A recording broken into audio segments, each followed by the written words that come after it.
Pois é, porque cargas d'águas, vocês pregadores, vocês pastores, vocês mestres, dito da igreja do Senhor, não prega isso como convém, pregando o contrário, que o Senhor ainda está para vir. Porque se o próprio Senhor, nas suas palavras, com suas profecias, assim declara. Repetindo, ele disse que aqueles discípulos não acabariam de percorrer as cidades da Judéia, de Israel, sem que o visse voltar. E aí, como é que fica, hein? O que vocês vão me dizer a respeito disso? Vocês pregadores que falam em nome do Senhor, ou diz falar em nome do Senhor, né? Sobre essa questão de arrebatamento aí, de vinda do Senhor. O que vocês me dizem a respeito disso? Quer mais uma? Vamos lá. A seguinte está em Mateus 16, tá? E o versículo 28. Em verdade vos digo que alguns há dos que aqui estão que não provarão a morte até que veja vir o Filho do Homem no seu reino. Pois é, senhores, mais uma bicuda aí, mais uma cacetada na canela dos falsários. Com todo respeito, sei que nem tudo vocês falam com engano, mas exclusivamente isso aqui que eu estou aqui a falar sobre a vida do Senhor é uma falsa esperança que vocês estão colocando na mente incauta de incautos, que não busca fazer o que aqui eu estou fazendo, examinar as escrituras. Esse versículo é interessante e peculiar, porque aqui o Senhor está falando para os 6 apóstolos. Ele não está falando para todos. Esse versículo aqui que eu acabei de ler, que vocês estão vendo aí na tela, o Senhor está falando para os 12 apóstolos, que eles chamam a princípio, e pergunta a eles o que vocês acham do Filho do Homem. Quem é o Filho do Homem? Um diz que é Y, outro diz que é X.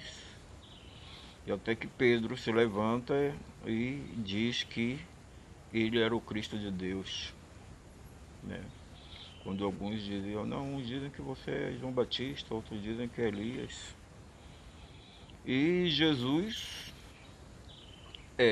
falando para Pedro, disse, você nesta hora aí você não revelou nem a carne nem o sangue, ou seja, você não revelou a alguém natural, você revelou o Cristo de Deus, você revelou o que eu realmente vim fazer. Eu sou o Messias, eu sou aquele enviado de Deus. E em verdade eu vos digo que tu és Pedro, e sobre esta pedra edificarei a minha igreja. Na verdade, na verdade, essa questão até de Pedro e pedra leva a muitas interpretações erradas, né? Que alguns acham que ele não estava falando o que quis falar para Pedro, de fato ele falou o que queria falar. Primeiro porque o nome de Pedro não era Pedro, é Simão. Jesus foi quem colocou esse nome nele, Pedro, que é uma pedra pequena na tradução, né, do hebraico aí, se eu não me engano, hebraico. E tudo isso mostra aclaradamente que o Senhor, através dessa informação, estava dizendo que Pedro seria o continuar dele, que seria a pedra que os edificadores rejeitaram, né? E que se tornou a principal pedra de esquina. Falando aqui do Senhor Jesus Cristo. Pedra fundamental. Ora, amigo, se há uma pedra fundamental, obviamente haverá outras pedras para a construção do seu santo templo. Isso espiritualmente falando. E Pedro é uma dessas pedras. Só que não é só Pedro. Pedro, porque como um dos apóstolos principais, recebeu também a doutrina que são as chaves do reino dos céus para a pregação àquele povo do Israel, aos gentios e à posteridade que somos nós hoje. Portanto, se nós quisermos realmente entender o reino de Deus, entrar no reino de Deus, temos que ouvir esses apóstolos. Porque assim como Moisés disse sobre Jesus, o Senhor levantará um profeta semelhante a mim, ouçam a eles. E o Senhor falou para aqueles apóstolos, esse é o meu filho amado, ouçam a eles. O Senhor, Jesus, falou também para os apóstolos, ouçam a eles. Está vendo como é que as coisas funcionam? Não pode haver ruptura, senhores. E o que a igreja hoje fez foi uma grande ruptura com esses concílios aí, mequetrefe, entendeu? Com o sentido de ajudar e que realmente, infelizmente, né, deixou a igreja, parece que sem um sentido apostólico, e aí entraram muitas outras coisas que os apóstolos não ousaram jamais fazer, como vou citar aqui dízimos, vou citar aqui a mesclagem com o entendimento humano sobre o cristianismo e o reino do Senhor, né? Tudo isso porque romperam os ensinos apostólicos. Quando eu falo de apóstolos, não quero dizer que hoje haja apóstolos, não houve. Os apóstolos foram aqueles 12 que foram constituídos com um objetivo de transmitir e fundamentar a igreja do Senhor. Pronto. São valorosos, são diferentes de nós, foram. E ponto final, Deus quis assim. Tanto sim que eles participaram da primeira ressurreição, né? Mas também eles morreram, né, em testemunho à palavra do Senhor. As almas que João disse que viu e as almas dos que foram degolados por testemunho do Senhor foram eles. Eram eles, né, na verdade. Mas voltando aqui ao assunto, né, o Senhor está falando para aqueles apóstolos e disse o seguinte: alguns dos que aqui estão, olha, alguns dos 12 dos que estão aqui não provarão a morte sem que veja o Filho do Homem voltar nas nuvens. Glória a Deus. Glória a Deus, né? Mas vocês não falam isso, não ensinam isso, não explicam isso. Porque aí você teriam que desmentir o que vocês dizem, desdizer o que vocês dizem, que o Senhor ainda está para voltar, que o Senhor ainda virá nas nuvens, quando o Senhor disse aqui exatamente o contrário, que aqueles apóstolos não provariam a morte. Alguns, eu posso afirmar com certeza que um deles foi João, do qual também ele disse para João, a respeito de João, se eu quero que ele fique vivo até que eu venha, que importa a ti? Se referindo a Pedro e os demais, né? Vem tu e segue, porque eles morreram, foram vaticinados antes do reino vir, que foi logo após a destruição de Jerusalém em 70 DC, do templo e da lei em 70 DC. Tá bom? Por outro lado, senhores, nós vemos também mais uma afirmação do Senhor. Essa afirmação está escrita em Mateus 23, versículo 36, onde ele diz o seguinte. Vamos lá o versículo, né? Vamos lá o versículo.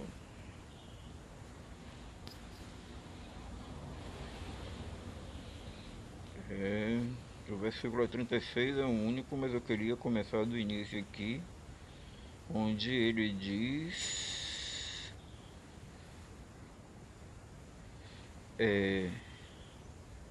Pronto, o versículo 34. Portanto, que eu vos envio profetas. Isso aqui ele já falando com os escribas e fariseus, aqueles que estavam sentados na cadeira de Moisés. Ele estava falando com uma geração perversa, uma geração má, idêntica aos que mataram os profetas no passado, idêntica a quem matou o justo Abel e todos os outros justos de Abel, a Zacarias, filho de Beraquias, que foi morto entre o alpendre e o altar. Olha o que ele diz. Portanto, eis que eu vos envio profetas. Eis que eu vos envio profetas, sábios e escribas. A uns deles matareis e crucificareis. Foi o caso de Paulo e foi o caso de Pedro. E a outros deles açoitareis, que também foi o caso deles, né?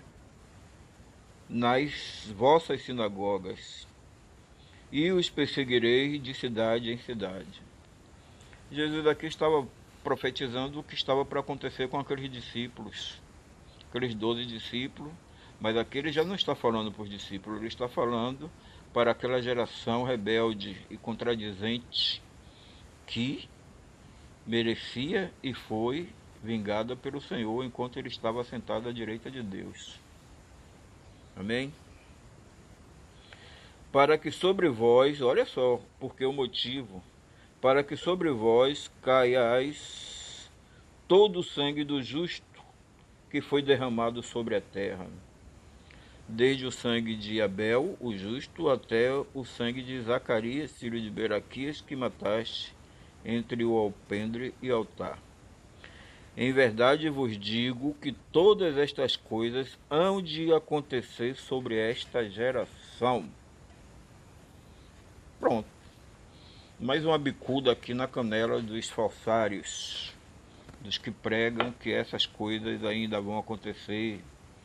A grande perseguição, a vinda do Senhor, a destruição, né, do templo e do altar. Alguns até ainda estão querendo fazer um novo templo, quando lá em Apocalipse declara que o templo judeu foi destruído e que só restou o muro das lamentações, lá Apocalipse 11, versículo 1 e 2. Senhores, nesse texto aqui o Senhor está falando para aquele povo rebelde contradizente que o Senhor estava enviando aqueles apóstolos, quando ele falou sábios e tal, eram aqueles apóstolos e os outros discípulos que vieram após eles. Eles estavam enviando para aquela geração novamente, para confirmar que eles realmente estavam fazendo o que aquela geração passada fizeram, e que eles iam fazer e fizeram a si mesmo. Eles não se arrependeram, eles continuaram matando, agora já não mais os profetas e os justos, mas os justos e apóstolos e discípulos do Senhor, para que sobre vós caia toda aquele processo aquelas injustiças causadas também pelos pais deles no passado. Vocês estão entendendo por que aquela geração foi destruída? E ele declara, aqui é o versículo chave, né?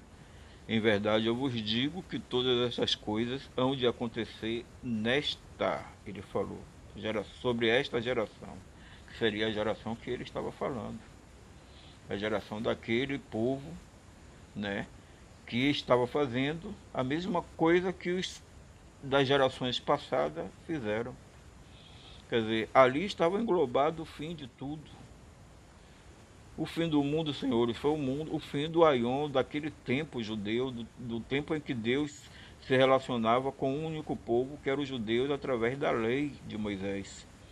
Só que a lei veio como um aio, ela veio como uma babá, né, assim dizendo, propriamente dito, até Cristo chegar. É por isso que o fim da lei é Cristo, diz os apóstolos. É por isso que ele diz que a lei e os profetas duraram até João, porque João foi o último profeta da lei. Ali a lei se encerrou, praticamente dando início à pregação do Evangelho, que se concretizou com o reino do Senhor após 70 DC. O Senhor diz logo depois daqueles dias, né, de aflições, que foi o que aconteceu de 3 anos e meio da destruição de Jerusalém. E logo depois daqueles dias, o Senhor, né, vindo com o seu reino espiritual, implantou ele aqui na terra no lugar da lei que já não mais existia para Deus e que não mais existe para Deus. É duro para os seguidores, é duro para os religiosos, mas a lei de Moisés hoje não tem nenhum sentido, né, nenhum sentido ser obedecida com o evento cristão, com o evento de Cristo, da sua vitória sobre aquele povo rebelde. O Senhor não veio para destruir a lei, ele veio para cumprir a lei e cumpriu com o seu corpo, cumpriu com a sua vitória. Essa vitória foi em conformidade à vontade de Deus. O profeta Davi disse: assenta-te à minha direita, assenta-te à minha direita, até que eu ponha os teus adversários sobre os cabelos dos seus pés, sobre as plantas dos seus pés, embaixo dos seus pés. Quem eram esses inimigos do Senhor? Justamente aqueles que o mataram, aqueles que o contradizeram, esbofeteou, aqueles que levou eles a Pilato para ser crucificado em lugar de um malfeitor. Esses eram inimigos de Cristo. Foi aquela geração foi que foi destruída, né, por continuar em continuação aos eventos do passado com os profetas do Senhor e o sangue do justo Abel. Foram eles que foram chamados dito joio. O joio que foi separado ali foi eles. E ficou o quê? Ficou o trigo no reino do Senhor. O que é só um trigo? Quem crê em Cristo. Amém? Quem crê em Cristo são os trigos do Senhor. E o joio foi destinado à destruição, quer dizer, está fora desse reino. Não entra nesse reino. Ali foi uma vontade de Deus. Deus disse: quem não fizer assim, não entrará no reino dos céus. Pronto. Se não entra, amigo. Não está. Você pode pintar o seu rosto de como você quiser. Você pode fazer o que você quiser. Você pode declarar o que você quiser. Mas toda planta que o Pai Celestial não plantou foi arrancada e será arrancada sempre. Porque a porta é única. A porta é o Senhor Jesus Cristo dentro da sua verdade. No momento que você desdiz o que o Senhor está dizendo aqui, você está indo contra o Senhor, por mais que você diga que é um cristão, um religioso ou um evangélico. Você está me entendendo? Aqui está o Senhor falando. Mais uma. Mateus 24, 34. Em verdade, eu vos digo que todas estas coisas hão de acontecer nesta geração. É o Senhor falando mais uma vez que todas aquelas coisas iriam acontecer naquela geração. Importante que ele fala nessa geração 2 vezes. Fala em Mateus, direcionado para os escribas e fariseus, quando eles lançam aquela série de ai de vós, escribas e fariseus, né? E para os apóstolos, quando algum dos apóstolos pergunta a ele quando serão essas coisas, aí ele repete: em verdade vos digo que todas essas coisas hão de acontecer nesta geração. Aqui está, irmãos, amigos, seguidores, senhores, né, que estão aí no Evangelho, que chegarão a ouvir esta mensagem, que você reflita sobre essas questões. E para os senhores pastores, mestres, doutores, que se dizem ditos, né, da Igreja do Senhor, me contradiga se puderem. Não fiquem calados não, falem. Ou usem os 6 anéis, usem os seus conhecimentos culturais, doutrinários de gerações, usem a sua homilética e tente me contradizer no que eu estou falando aqui. Não pode, amigo. Você não pode, porque quem está falando isso não sou eu. Quem está falando isso é o Senhor da glória. É o Senhor Jesus Cristo. Aquele que foi morto e que vive para sempre. Aquele que Deus o assentou à sua direita, até que o próprio Deus, por intermédio do Império Romano, com as bestas, né, destruísse aquele povo rebelde e contradizente. É isso que vocês precisam entender e largar esse grande sofisma, essa grande bola de neve, esse grande engodo, mentirosos, enganosos, enganados e mentirosos. Me contradigam, se puderem. Aliás, quem sou eu, né? Contradiga a palavra do Senhor. Que Deus abençoe o seu entendimento e que te dê a graça para que você entenda que essa mensagem é a mensagem de Deus para os vossos corações. Um grande abraço e até mais.